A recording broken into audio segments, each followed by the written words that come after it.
Ce podcast s'inscrit dans le programme Moi Senior, financé par la Commission des financeurs de la prévention de la perte d'autonomie, piloté par le département de l'Aude. On vieillit tous, lentement, sans trop s'en rendre compte. Et puis un jour, quelqu'un vous appelle monsieur, madame, ou vous cède sa place dans le bus. C'est là qu'on se demande « Et si j'étais devenu vieux ?» Alors j'ai cherché à comprendre ce que veut dire vieillir aujourd'hui, avec vos mots à vous. Pour cela, j'ai installé mon studio éphémère au Salon des Seniors de Carcassonne. Laetitia s'est installée devant le micro, elle est sophrologue, et je lui tends un miroir. Je me décris joyeuse. Je me trouve bien comme je suis.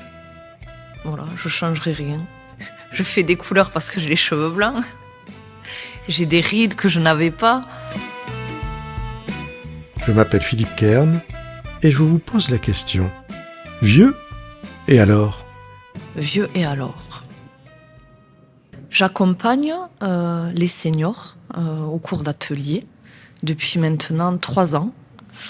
Donc je leur propose 8 séances de 2 heures où j'ai envie de dire c'est un temps pour eux et un temps de partage qui au début n'est pas très très facile parce qu'il faut oser prendre la parole, s'exprimer, peut-être de choses qu'on met sous le tapis. Et je vois bien au fil des séances qu'ils s'ouvrent parce que la confiance s'est installée avec toutes les interrogations qu'ils peuvent avoir sur le temps qui passe, sur parfois la maladie, sur leur place dans la famille, sur leur place dans la vie, dans leur vie sociale, avec leurs amis.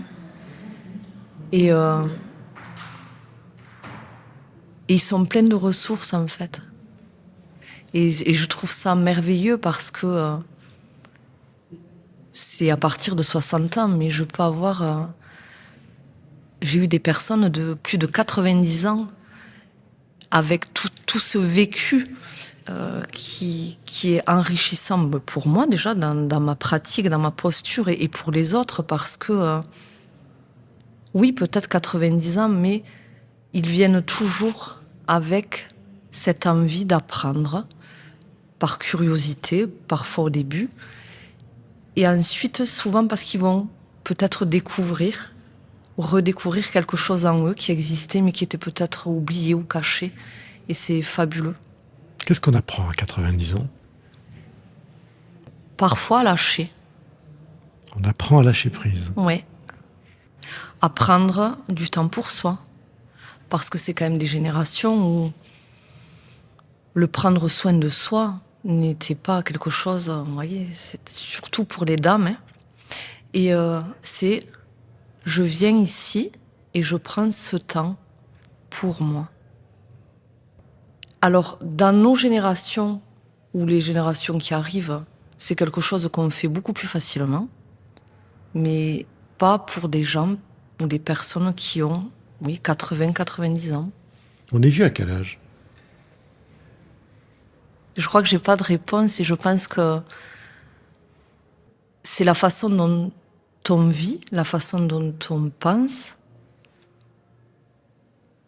dont on va se comporter avec les autres dans sa vie, avec sa famille, peut-être avec l'entourage aussi, de décider de s'ouvrir, peut-être constamment, hein, de ne pas se replier sur soi. Tout l'intérêt de ces ateliers pour continuer à avoir ce lien social avec les autres. Donc j'ai pas de réponse, je crois, sur ça. Est-ce qu'on est vieux par une prise de conscience personnelle ou on devient vieux dans le regard des autres ? Qu'est-ce qui est le plus marquant pour quelqu'un de ce qu'ils peuvent peut-être vous raconter, vous dire ? Je pense qu'on peut devenir vieux dans le regard des autres. Et justement, la sophrologie, on travaille l'image de soi. Et c'est là où on fait un exercice avec le miroir. Je leur passe un miroir et ils prennent quelques secondes pour se regarder. Et après, on échange justement sur qu'est-ce qu'il se passe. Et certains me disent, je me vois comme quand j'avais 30 ou 40 ans. Et puis du coup, si je prends vraiment ce temps-là, ça veut dire que dans leur tête, oui, ils sont restés peut-être... Et c'est terrible, tout d'un coup. Ils s'aperçoivent qu'ils ont vieilli. Vous avez des Kleenex à côté de vous. C'est le physique, j'ai envie de dire. Donc on prend conscience de cette image de soi. Et puis après, on peut se la réapproprier et dire oui, bien sûr, on vieillit, on a des rides, peut-être des cheveux blancs. Et qu'est-ce que j'en fais de ça? Est-ce que du coup, je l'accepte parce que je suis comme ça, mais... Est-ce que ça vous interroge sur votre propre chemin de vie à vous? Bien sûr. Est-ce que quelque part, c'est une manière à vous d'apprendre à vieillir? Oui. À vieillir en étant sereine, épanouie. On peut vieillir serein et épanoui aujourd'hui, dans cette société aussi bousculée, aussi tendue, où on a l'impression que les repères sont bousculés beaucoup plus vite que peut-être à d'autres époques, d'un point de vue simplement technologique, etc. Oui. Comment ils s'y retrouvent, nos vieux? Nos vieux. Nos vieilles et nos vieux. Alors, je trouve qu'ils sont parfois épatants parce que il y a quand même des choses qui sont mises en place pour eux, des ateliers sur l'informatique, sur les nouvelles technologies. Et certains ont pas envie de rester sur le bas-côté, j'ai envie de dire. Il y a parfois les petits-enfants, les enfants qui les maintiennent dans ça. Après, bien sûr, moi, personnellement, je trouve que ça va trop vite. Parce que ça va trop vite pour tout le monde. Oui. Il ne faut pas stigmatiser les générations. Ça va trop vite, même pour moi qui encore... voilà, je vais bientôt arriver à mes 50 ans, mais... Oui, ça va trop vite et on a parfois besoin de poser et de se recentrer, en fait, sur soi. La sophrologie, c'est ça aussi, c'est se reconnecter, en fait, à nos sensations. Qu'est-ce qui se passe? J'écoute mon corps pour justement mieux m'adapter après à tout ce qui va faire que je vais peut-être réagir à des situations de façon plus ou moins apaisée selon ce que j'aurais mis en place. Mais oui, ça va vite. Il y a une fracture générationnelle aujourd'hui. Est-ce que vous avez le sentiment, dans ce que vous entendez, de ce qu'ils vous partagent, qu'il y a une coupure entre les jeunes et les anciens? Est-ce que les lieux intergénérationnels sont assez présents? Est-ce qu'on se rencontre encore entre générations? Les familles sont dispersées? Est-ce qu'on ne se retrouve pas chacun dans des clubs des jeunes, clubs des moins jeunes, clubs des vieux, clubs des anciens? Et est-ce qu'on ne se retrouve pas un peu isolé, finalement, dans son âge? Alors peut-être, et c'est très intéressant parce que j'ai eu une dame qui est passée et qui m'a dit qu'elle ne voulait pas, elle me dit, je ne veux pas rentrer dans ce système. Alors je ne comprenais pas au début, je lui dis, quel système? Elle me dit, je ne veux pas rentrer dans ce système de club des seniors. Parce que je n'ai pas envie de me retrouver qu'avec des seniors.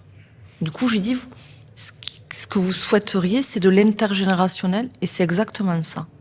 Et je ne pense pas qu'il y ait de solution miracle. Les jeunes générations, et ce qui ressort souvent, c'est que j'ai des grands-parents, voilà, qui viennent aux activités. C'est oui, mais même quand on se rencontre, ils sont toujours sur leur téléphone. Et cette technologie le téléphone, les réseaux sociaux, ça fracture encore plus. Ça fracture encore plus. Vous êtes de l'Aude? Oui. De ce territoire? Oui. On vieillit comment ici? On vieillit comment?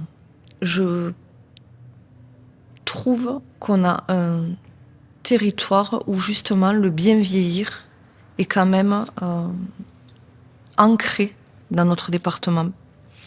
Les moyens sont quand même là, on le voit là aujourd'hui. Le département met en place beaucoup de choses, l'espace senior met en place beaucoup de choses. surtout dans les zones rurales. Moi, je peux faire des interventions. J'ai fait une intervention dans des communes où il y avait 300 habitants. Donc une commune d'anciens. D'anciens. J'imagine très peu de jeunes. Mais c'est là où j'avais cette dame de 91 ans.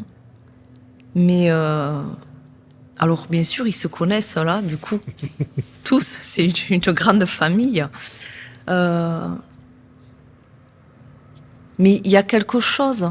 Et puis ils nous transmettent parce que on fait l'accueil café, parce que je dis j'entends j'ai reçu ma famille, j'ai reçu les petits enfants, ça me fait du bien, j'aime quand la maison est pleine.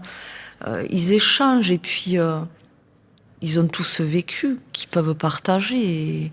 Parce que souvent, quand on pense à ces moments de partage, on se dit c'est bien, il faut aller rendre visite à nos anciens parce qu'il faut leur amener un peu de joie, etc. Alors qu'on pourrait très bien se dire mais je vais aller à leur rencontre parce que qu'est-ce qu'ils vont m'apporter? Oui, qu'est-ce que ça va être chouette? Et cette tournure d'esprit, on la développe peut-être pas assez peut-être. Ce sont des ressources extraordinaires de savoir, d'expérience, de vécu, de témoignages potentiels. Oui. Comment le faire? C'est un chantier. C'est un chantier auquel il faudrait peut-être travailler, s'interroger. Peut-être qu'il faut faire le bus de l'expérience. Au lieu qu'on envoie des bus en zone rurale pour aller visiter les anciens, leur amener l'épicerie et pour nos nécessités, on fait un bus à l'envers. Oui. Je verrais bien un bus des anciens qui arrive en ville et où les jeunes disent allez, hop, vous allez les voir, ils vont vous raconter comment c'était, comment ils ont vécu, comment ils ont abordé les mêmes étapes de votre vie. C'est ça. Ça serait chouette, ça. On va lancer ça. Ouais. Vous me direz si vous lancez le projet. Absolument. Vous me direz. Qu'est-ce qui vous fait peur, vous, dans l'idée de vieillir, si vous avez peur? Moi, je pense que ce qui m'inquiète, ce qui me fait peur, ça pourrait être d'avoir la maladie d'Alzheimer et d'oublier. La mémoire. Ouais. Et du coup, ça peut... voilà. Ça me remonte beaucoup d'émotions parce que les souvenirs qu'on tisse avec nos parents, avec notre famille, j'ai encore ma mamie, et me dire qu'un jour peut-être, ou mon enfant, je reconnaîtrai plus les personnes, ou j'aurai plus mes souvenirs. Alors je me dis, je m'en rendrai peut-être pas compte, mais... Ça serait un effacement. Ouais. C'est violent. Oui, parce que je crois qu'on se construit avec ça aussi. Quel a été le plus bel âge pour vous jusqu'à ce jour?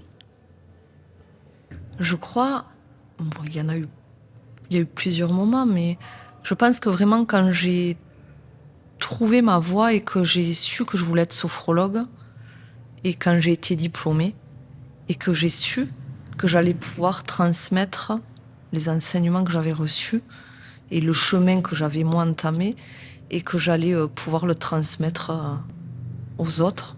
C'est pas une posture de quelqu'un d'assez âgé déjà, la volonté de transmettre? Peut-être, mais je suis plus toute jeune. À quel âge vous avez eu ce sentiment de dire ça y est, j'ai trouvé ma voie? J'avais plus de 40 ans, entre 42, 43 ans. Comme quoi.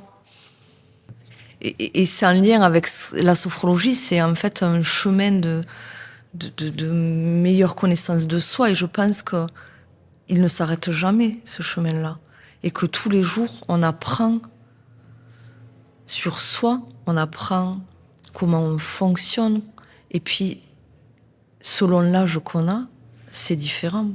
C'est chouette de vieillir, c'est le chemin de la connaissance finalement. Oui, je crois, oui.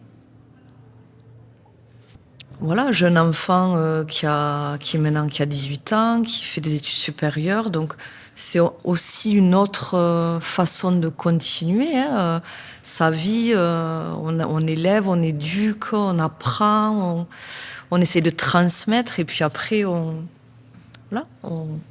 c'est une autre étape. Un philosophe qui dit « Vivre, c'est apprendre à mourir ». Je n'ai pas dit jusque-là, mais est-ce qu'on peut dire que c'est apprendre à vieillir?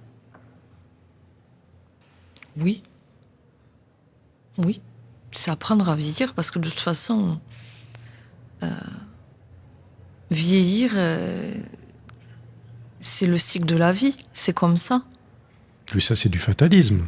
Mais on peut le vivre Oui. d'une Mais ça veut dire manière qu'on peut angoissée. On bien- peut devenir partir ermite, faire le cimetière Oui. des éléphants. On peut rester actif dans la vie. Il y a plusieurs façons de l'appréhender. On peut bien apprend. vieillir. On peut bien vieillir si on est aussi en accord avec ce qu'on est.